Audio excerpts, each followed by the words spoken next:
Great to see everybody. Thank you so much for coming out on this whole day.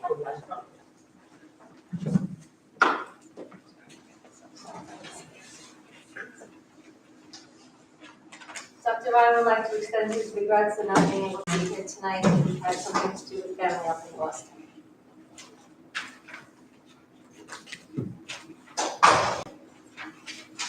My only opening remarks are, welcome back. And I'm giving it over to the reporter, the superintendent of schools. Thank you, Conway. Tonight, for our student showcase, we're very excited. We have some students here who will help us present about an aspect of our new WINGS program. As most of you know, this year we added some time to our elementary schedule, and that kind of allowed us to create a whole new period for elementary students called WINGS, What I Need to Grow as a Student. Time where we provide differentiated instruction. Students need support during that period, and other students get a time to enrich or extend our ELA and that curriculum. And the part of the curriculum that we're spotlighting tonight, Dr. Ostrop will yell at me for calling it the Genius Hour. It's really a research period, but it was based on Google gives its employees some time during their workday to research and to learn about things that they're passionate about. So we wanted to teach our students research skills, expand their research skills, and give them some opportunity to look into things that they find interesting. My own daughter tells me all the time she's very jealous. We don't live in Long Beach, and she wishes she could do that in her school. So tonight, we'll ask our students and Dr. Radice to give us some information on our student research and innovation, aka GENIUS.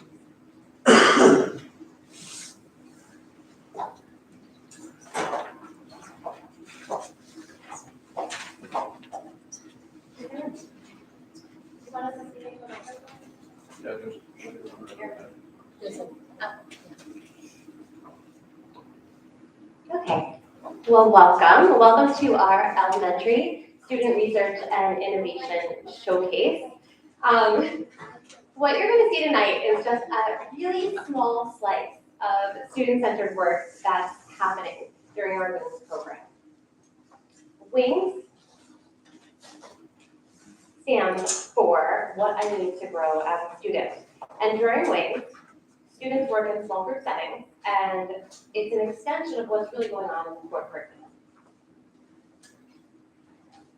Dr. Radice and our very dedicated, innovative group of teachers that's here with us tonight, they've designed a program that really fosters student-centered work, independence, student voice, and student choice. And it's a program we're really, really proud of because we're seeing the fruits of all of these labors in our students' work.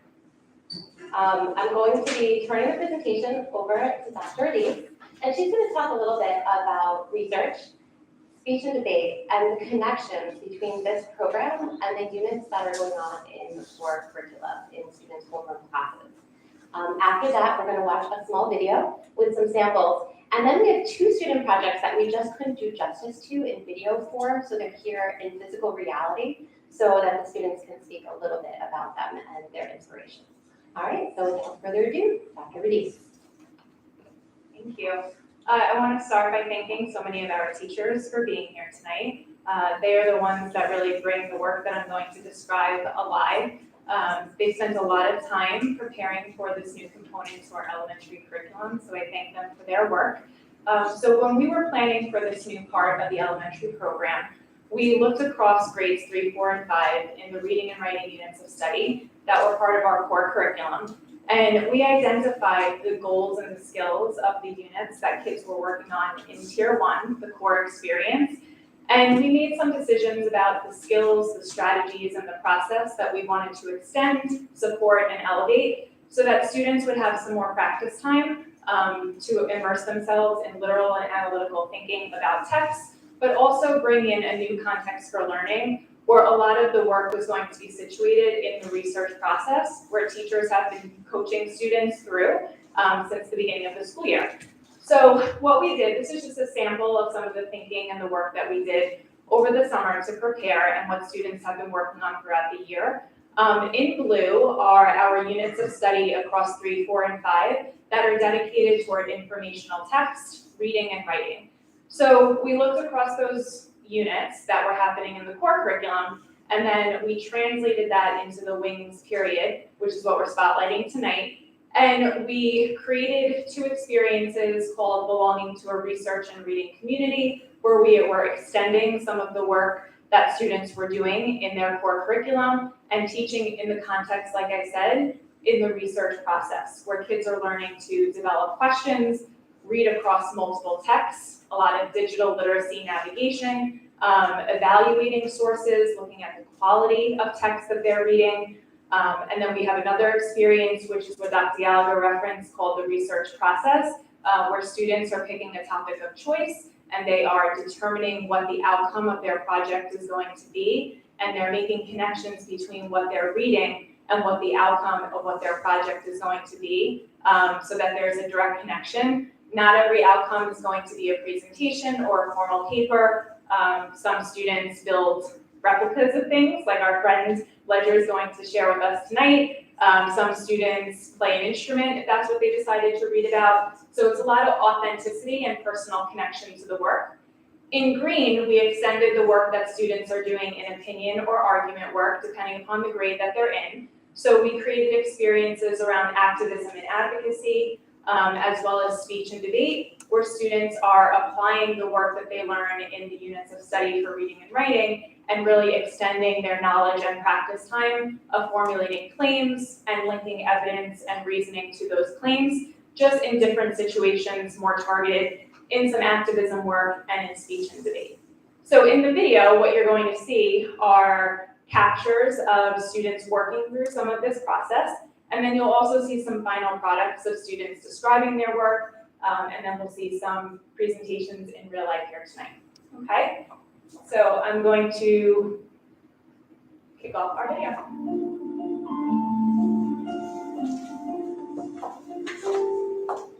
The Wings program is my favorite because I love how much we research, and I like how we get to research about our own topic and think independently.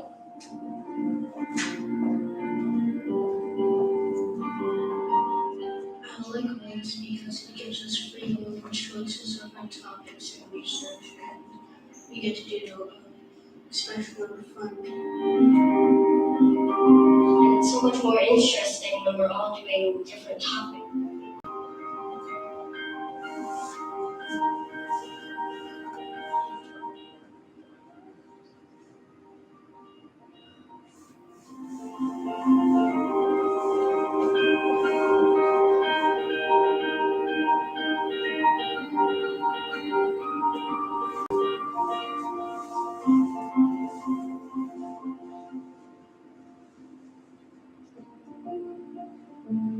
Turtles are herbivores, which means that they can eat both meat and vegetables.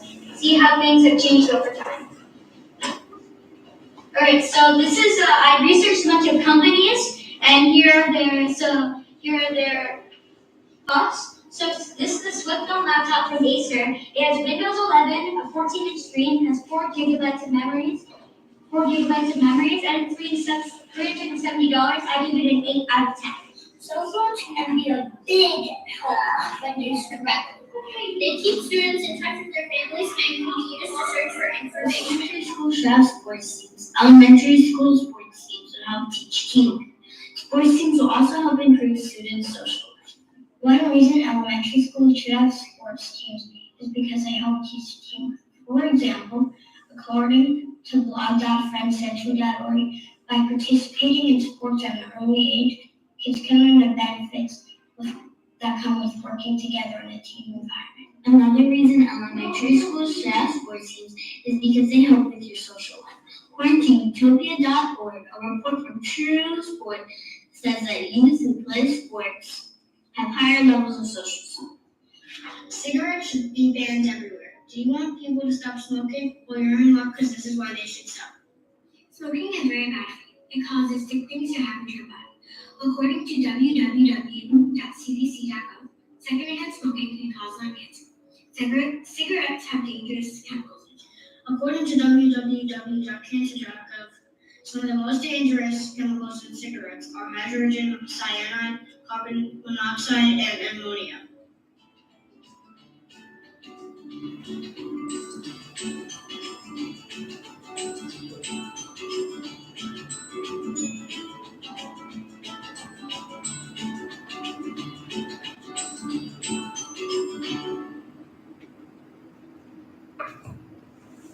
So choosing what to put in that video was extremely difficult. I saw amazing student products, everything from research and interviews with parents about the Ubu dolls, to really interesting research on Ruth Bader Ginsburg, for example.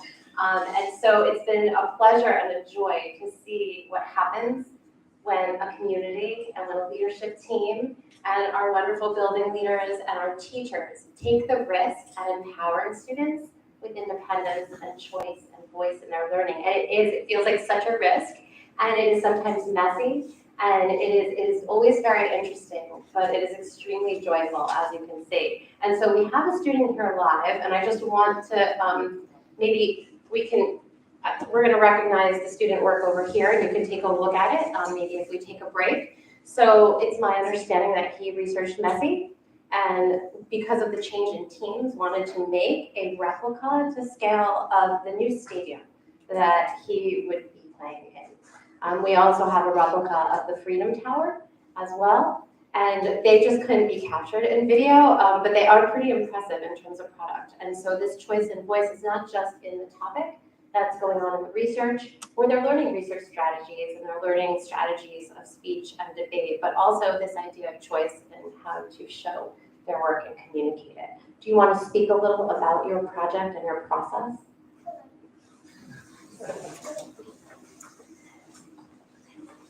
So this is. Wait, you need a minute. Yeah.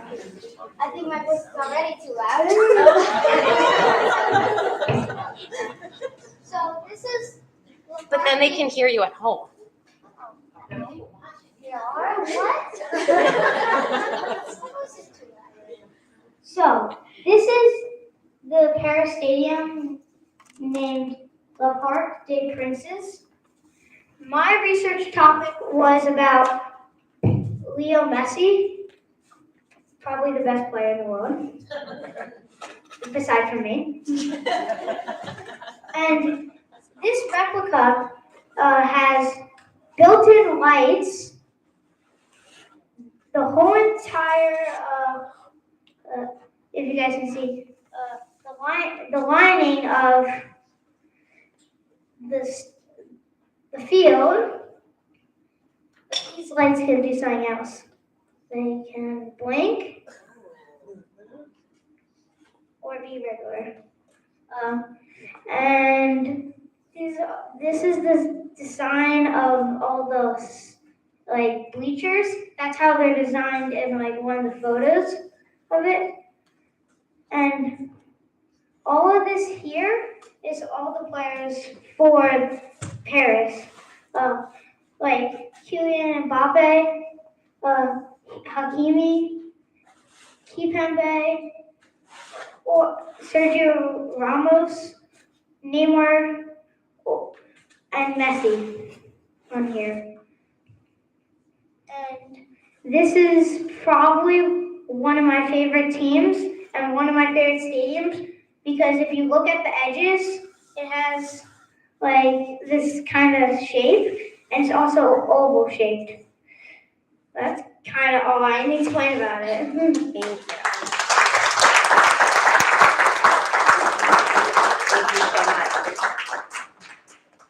So thank you for allowing us the time to share this wonderful work that's going on in our classrooms in our elementary schools. Any trustees? I just want to say that was one of the best presentations. Thank you. And when I first walked in, you were so enthusiastic in explaining how you created your stadium. I really enjoyed listening to your thought process and how you said how you had to glue some of it together. We glue the edges, the side edges, and the picture. It's a wonderful stadium, and we are really thankful that you came here to explain it to us. And you're a great public speaker. Yes, you are. And I noticed. Yep. I noticed that. That's wonderful. I would also like to thank all the teachers involved in the Wings program. You could just see from his enthusiasm and how much love he must put into your craft. And from watching them on the TV, how enthusiastic the students are and how proud they are of their products. That's because of all the hard work that you guys put into them. So thank you so much. If I can, I saw my daughter's class in the slideshow, and I appreciate all the good work that everyone's been putting into it. My kids love the Wings program. I think it's a great addition to our curriculum. And Ledger, yes, great job. And it shows that your public speaking ability has grown since being part of this program.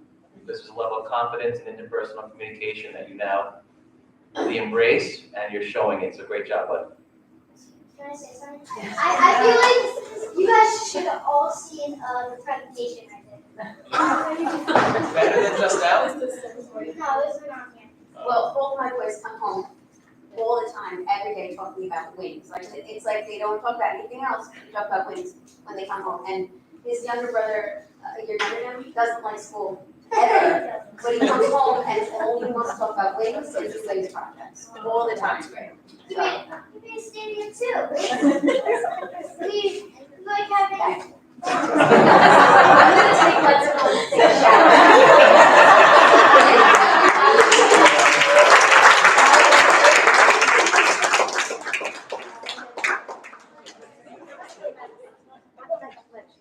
And we'll get it tomorrow. I just wanted to comment on the video. I noticed the one boy who was doing the laptop comparison. I think he was in his pajamas, which made it all so much more impactful. But you could see the pride, and I think I said something similar at the last board bed meeting, and it rings true tonight. These kinds of programs to me, you go through school and you don't remember anything, but the kids will remember the launch that we highlighted last week, or this boy Ledger, he will remember that he made that stadium and he got to public speak here, and those are the moments that we want the kids to remember, and it's really nice. My children are older now and didn't have the opportunity to have things like this. We had other things, but I think these kind of programs just, most importantly, all of your impact and what you provide, but I think for the children, it really has that lasting, like, school can be fun and I can have a voice, and I think that's amazing. Can I just jump in too and say, I have to thank publicly both our amazing Wings teachers and Dr. Adis. When you create a program and you have an idea and you say, okay, here's the idea, we have no curriculum, we have no materials, but you're gonna change your career and you're gonna teach this program and you're gonna develop it as we go along. It's an enormous risk to do that, and it takes a great educator to wanna do that and give to the kids that way, and an even braver leader to take that on. I mean, I sat in on some of the sessions where they were doing curriculum development over the summer, and just amazing what you were able to develop and pull off with this program. And I see and hear what it's done across all 4 buildings. So I think it's a great addition to Long Beach, I think. On to more Monday. More exciting stuff. Not as exciting as some of the great programs our students are doing, but nevertheless important to make our district operate. We're going to talk about the elementary program as a whole this evening, facilities and transportation. It's going to be a high-level presentation, so you'll just see some of the main points in terms of what might be different from the current year to next year. And again, this is a proposal, and we still have a couple more months in the budget process for the board to consider exactly what the final adopted budget is going to look like. So if you take a look at overall our elementary schools, so our 4 elementary schools, all the general education programs, including the Wings program that we've been talking about, so it's not special ed, but it's all of the, K to 5, it's also not our pre-K, right? So we're going to do that, that's separate. It's the K to 5 program at the 4 schools, including all of the specials. And you see here, we're looking at an increase of about 1.3%, about $238,000, so it's a modest increase in terms of the overall scope of funding. The main part of the increase is contractual salary increases for staff. If you take a look what the program plan is for next year, we're going to plan for one additional kindergarten section at West, right? Because right now we have two, so we're planning on having a third if the numbers pan out, as we hope they might. One fewer kindergarten section at East, so then to wash, right? So the kindergarten section goes to West instead of at East, and we're going back to 3 fifth-grade sections from the 2 sections currently at Lindell. At this point, there are 2 staff replacements based on retirement. Again, still early in the year, but based on what we've heard so far, we're expecting 2 staff retirements, and as we know, when the new teacher comes in, it's a lower salary, so there's a little bit of savings there. For facilities, you see a rather large increase, especially larger than we used to over the past several years. And let's take a look at what the drivers, facilities, what the drivers are here. Utility line items such as natural gas heating and electricity, as we all know, it's increased and it's expected to increase even more. So we want to make sure we have enough money in those line items going forward to make sure that we keep all of our buildings and keep them all there. Maintenance equipment is going up. You take a look at the actual line items that we'll have posted on the website. You'll see that we're planning that we need a new pickup truck and a backhoe, just things, again, that we need to keep our facilities going. Staff salaries, of course, have also increased similar to what we have on the instructional side. And then you'll see reductions if you take a look. Again, these are the highlights, the main drivers of this number change here. We had some additional custodial subs during COVID to cover additional cleaning responsibilities. That we're dropping down and going back to this 5-year average of the pre-COVID levels. Now to transportation, also an increase here, 12.3%. Again, more than what we're used to seeing. Besides the contractual salary increases, the district had to add 3 new routes this year because of additional students and additional schools, and we expect those to roll over into next year. A couple of years ago, we were seeing the ability to contract and to really consolidate some routes. We've done that, and now our new baseline is getting higher because we just have additional students going out of district schools. We just can't consolidate. Contract transportation increased due to this as well. So not only are we having in-house routes added, drivers who we think we can hire, but we also have to contract out additional students because, again, new students going to out-of-district schools in different places within the mileage requirements, and we're required to transport them. BOCES transportation increased also based on additional students traveling to BOCES, and the bus monitor costs have increased dramatically as a component of the overall cost. And these are the high-level drivers of why we're looking at this change. We talked a little bit about capital projects in the past couple of board meetings. I just want to recap on where we are. Based on the direction from the board at the prior meeting, we are creating a subset of projects totaling that $5.2 million from the $83 million that was on a list that we presented. Does not include the public library, right? We're going to add that in, but it's not included in that for right now. And the subset is focusing on needed maintenance items throughout the district buildings, such as things that we've already included in this subset. The replacement of air handling units at the high school, because they need to be replaced. We do a lot of manual changing up of these units depending on the weather, and we really need to replace some of these units. Replacement of some more interior doors at the middle school, something that we talked about at the last board meeting. The repair of interior wall cracks at East Elementary, again, keeping up with the aging buildings that we have, making sure that any cracks that we have are repaired, and the replacement of a kitchen sewer line at Lindell Elementary. All 4 of our elementary buildings, our middle school and our high school, will have items in this $5.2 million that we're going to use from money we have on hand from our capital reserve fund, and that will be a proposition on the ballot for this May for money we already have, and future discussions about a bond project, about some of the things we talked about, green space, in-house science lab. Those types of projects will postpone until the next cycle when we talk about a possible bond issue, perhaps next May of 2024. That's what we have for this evening. Any comments or questions from the board? I have a very quick question regarding transportation. Refresh my memory. I feel like we had talked about that some of the buses were going to be switched over to being electric. Did we have that conversation? I'm not remembering it correctly, and if that, I'm just curious, are there going to be short-term savings or are those more long-term savings? Thank you. So our plan for the current year is to buy one electric bus, next year as well. We need to see how it really works. And there aren't a lot of districts that are buying electric buses yet. The technology is just finally getting to a place where you feel comfortable putting kids on a bus and traveling distances. We said we were going to start small and experiment. Now, we know the state had said that by, another year, is it 2026? 2027, that any new bus purchases has to be electric.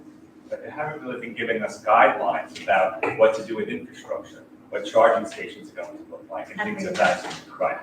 So, what's fortunate for us is that we already have the greenest fleet in the state with our CNG buses. The fact that almost all of our buses operate with the natural gas, it's already a very green, clean type of fuel, and it's good for our students, it's good for our community. Now to segue that into electric buses, yes, we're going to start, it wouldn't be in this item, it would be in our capital, transfer to capital for school buses, different section of the buses. This is operations. This is the bus drivers, the bus aides, this is the fuel, this is our mechanics, this is also the contract busing, when we have to contract out whether it's the independent coach or do we transport, first student, these line items. It's actually the service of transporting the students to whatever schools there are. That bus is in another section, and that we're planning to keep level, so we'll still be able to purchase buses. And hopefully, little by little, we'll get some more guidance about the electric buses. But it is our plan to start. And if you start small, you don't have to worry about a charging station. But if you do it wholesale, it's also very expensive. The electric buses is still really, really expensive. And some of the grant programs aren't really coming up as we would hope. So we're going to do one this year, we'll do one next year, and then hopefully we'll get some more information. That makes Thank sense. you. Thank you. I just was curious. I remember we talked about it. Thank you for clarifying it to the You're welcome. Michael, great presentation again. Dr. Ryan will be very happy with the length of it. Yes. So he's not here, I know he's happy with the length. I just have a quick question. I remember last year when we did presentations in elementary school, there was a little bit more detail. This year is not much of a variance from last year. Looks like it's even small in the facilities, which is about half the budget. Yeah. How is that working out? So basically, the increase is going to be staff removed, whether it's along the salary schedule, plus whatever the increases is per contract. And we're not seeing a big change in program. From last year to the current year was our big elementary change of program with the wings. So it's a perfect timing for our wings presentation because that was the big change, the elementary schedule change, the program change. For next year, we did a big change, right? So we just want to continue these wonderful programs. We don't see a big change in terms of what we're proposing financially, and programmatically, we're not seeing a big change. Right? The kindergarten section is really a swap between East and West. Right? We're adding an additional fifth grade section at Vendel, so that's an increase to the elementary budget, but you'll see overall, in terms of the overall budget, a sixth grade section for middle school is going to be reduced. So, again, it's a shift. So we're seeing a lot of shifts, more so than increasing overall in terms of the bottom line. That's great. So how does the functional the desks, tables, and chairs that we try to integrate into at least one building a year, how does it integrate between elementary and facilities? What's happening with this year? So once we put that $10,000 in the budget for the flexible furniture, it's in the budget, right? So that's now part of our baseline, and the schools are using it as they see fit to change out the furniture in their particular classroom. So we're still continuing that for this year? Yes, so it's not an additional expense, right, because it's already in the budget. Thank you. So just to follow up on Mr. Pinto, so if you, unless you tell us that things came out of the budget, if they were in the budget last year, they stay in the budget Correct. until we talk about cutting them. Correct. Okay, I also have to channel Dr. Ryan for a moment and to tell the entire audience, this is not the adopted budget, so some things may change between now and then, and, so stay tuned and keep coming to all the budget meetings, because then you will know what has improved. I thank you so much for the presentation. I think it was a perfect night to have the wings presentation, because, you know, we often worry about this enrichment we're doing now and the Biden money and what's gonna happen when the Biden money's gone. But our WINGS program is not part of the Biden money. That was part of our budget and our change in curriculum based on the whole curriculum team. So I congratulate you all. I hear, you know, that woman said that her son talks, both her children talk about, but like I don't even have a kid in the building anymore, and I'm still hearing about WINGS. It's like, anyway. So congratulations to all, like, you know, to what Dr. Gallagher was saying to you, Dr. Reese, is inspiring, you know, to be able to put that together and not just to have the concept, but to actually do it, so that kids are so excited that they want to come to a school board meeting to talk about it, you know. The teachers they do. Right, So, well, obviously. I thank them. Just for a point of clarification, there are 2 WINGS teachers that are in that office. Oh, there are. 2 of the 8. Why? 2 of the 8, because that's what we had decided, that we would put 2 in the grant, and the rest of it we would keep in the budget, just to see how it goes the first year.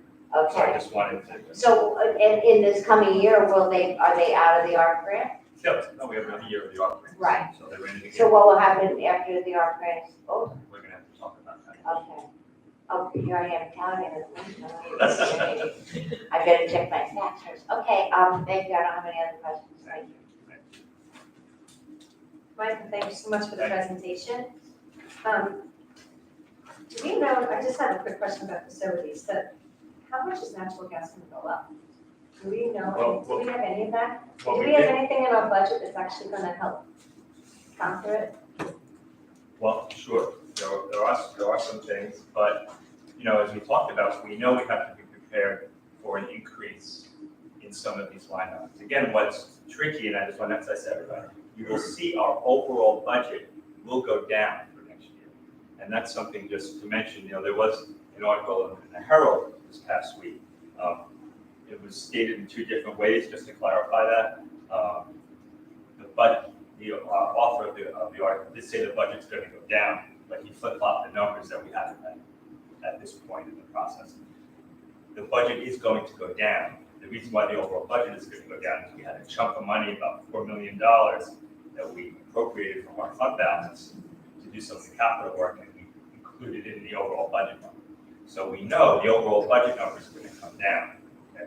So that's an important thing. We know the tax levy is going to need to come up because the funding to support that increase of capital, we have it on hand already, right? So the expenditure goes away, but the funding also goes away, right? For that $4 million. This was a one shot. So you're going to see it, and that's why it's really important. You're going to see the overall budget go down. Some of the line items are going to go up, right?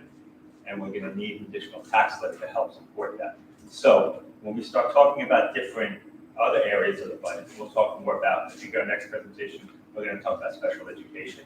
You're going to see some reductions in special education. We've been working hard to revise the model somewhat and do what we can to streamline that program. There will be some savings there. Okay, there will be some savings there. In terms of the actual natural gas line item, what we did is we took the monthly cost so far this year, 5 months, and we doubled it, right? So we know what we're paying for 10 months. The summer's not as much. And then we put an escalation factor of 5%. And that's really all we can do at this point. We take a look at what we've been spending.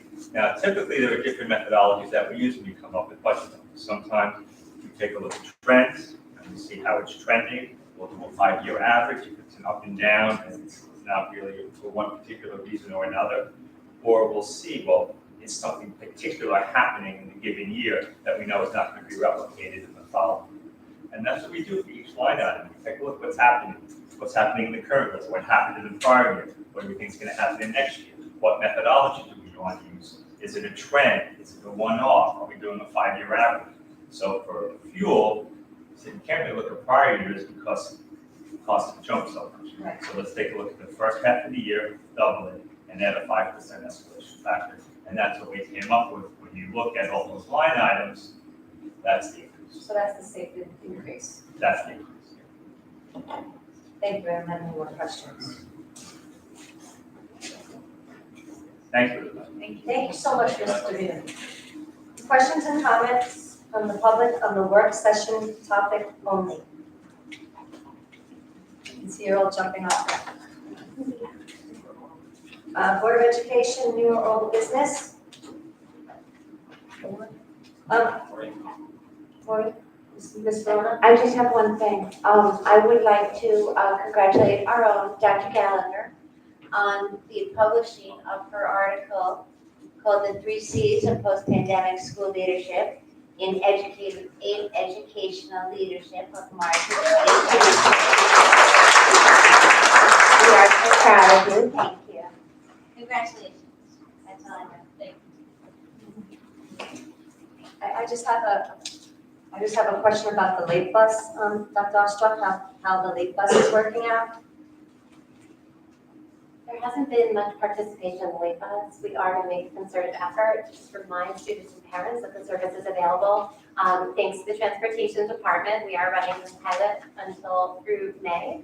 And we're going to see what ridership looks like and see if we're going to continue with that. And just to clarify, we're calling it the late bus, but it's really a later in the morning bus. We do have a late bus that gets very good participation in the afternoon. This was the morning bus, the second round of pickups for high school students who may have missed the early.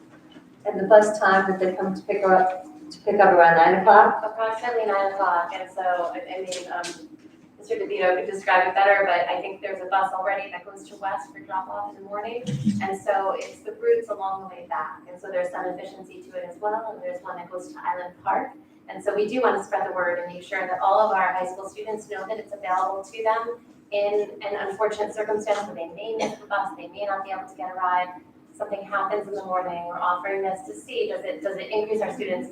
It's better to come to school. We want students to feel encouraged to come to school, even if they are late or miss their bus. The only difference between this bus and the other buses, the regular buses in the morning, is that it's going to be traveling down Park Avenue, Vito Boulevard, as opposed to making stops. Right. So it's just going to go straight down Park Avenue for the in-town bus, but then it will do a loop through Island Park. So there are 2 buses, and it'll just be on the corners heading back towards the high school. Oh, yeah, I think it's a wonderful service for our students, especially if they're sleeping late. And there's clear spots for the kids to go to get picked up, right? Yes, that was sent out. We'll have a high school admin team. We'll work with them and we'll see if we can send out regular reminders as well as a copy of the bus schedule and the exact stop. Thank you. I think that's a great service. Also, Can I just ask one question regarding the late early bus? If a The 9 student, o'clock. do students still have homeroom that they have to check into, or if, for instance, they don't have class, maybe just due to their schedule, first period off, could they technically take that bus and just come to school late? How does that work exactly? Out of So curiosity. all the attendance purposes, like for attendance purposes, it would be the same way they would sign in. You just have to show your ID to get on the bus. And so the drivers will stop and take them. They are monitoring attendance on the bus so that we have a nice read of whether it's a service that we won't want to continue. Anybody else? No. I just have one more question, Mr. DeVito. At the last meeting, there was some issue about the middle school flooding. I know that you and Mr. Kramer have been working very hard on that. Would you like to give us an update? Sure. We've been in contact with representatives from the town of Hempstead, from Nassau County, with different members of their building department. We've reviewed plans with them, and at this point, we're looking for the county to really collaborate with us, because from what we've learned, the actual catch basin and the manhole that we believe has deteriorated over the years is something that's within the jurisdiction of the county. So we're looking for the county to just partner with us, do some exploration, determine, to what degree is some of the ponding that we're seeing on that north side of the middle school field due to a collapsed catch basin, or perhaps there's a clog in the pipe, whether it's a pipe coming from the town of Hempstead golf course or a clog coming from the pipe underneath the middle school field. We're going to send a camera down there to determine that. So we're hoping that some of the contact that we've made over the past couple of months continues, and that we could come up with a long-term solution. Fortunately, our team, our excellent facilities team, manages any ponding. So if they see after a heavy rain that is starting to accumulate in that area, they're able to disperse that water and manage it. But we want a long-term solution. Well, thank you for, I know it's not, there's a lot of steps that are involved, it's not something that can be fixed overnight. So thank you for all you're doing, and please keep us updated. And can I just ask one question, Brennan? As far as spring coming up, I know that sometimes kids kind of hang out back there. Is there, if there's a lot of flooding and it's really wet, are we like roping it off or just putting maybe cones so kids don't go back there? I just know sometimes the sports, the younger ones kind of hang back there. I don't want them getting like filthy. No, it's true. We have a fence there now, but we want to put up a better fence and also some signage, keep that. Okay. Yeah. So thank you for that. Yeah, we talked about that today when we went down to look at it. Good. To go make sure that it's more closed off, and there's a sign there so the kids know that they can't go there. I was also thinking about like weekend stuff. So I know we have weekend sports and sometimes they go there so that maybe they're not familiar with the property and don't realize. And then if the little kids go back there, I don't want them falling or slipping or getting filthy. So just a sign and cones just to keep it safe. I think it's a good idea. So thank you. I appreciate that. Questions and comments from the public? Long Beach Classroom Teachers Association, No announcements. Administrative, Supervisory, and PBS Group, No announcements. LBSDA, Parent Teachers Association, Student Organization. Okay. Motion to, all in favor? Have a great night, everybody. Thank you.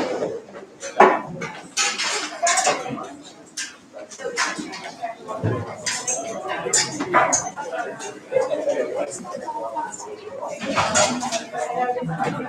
you.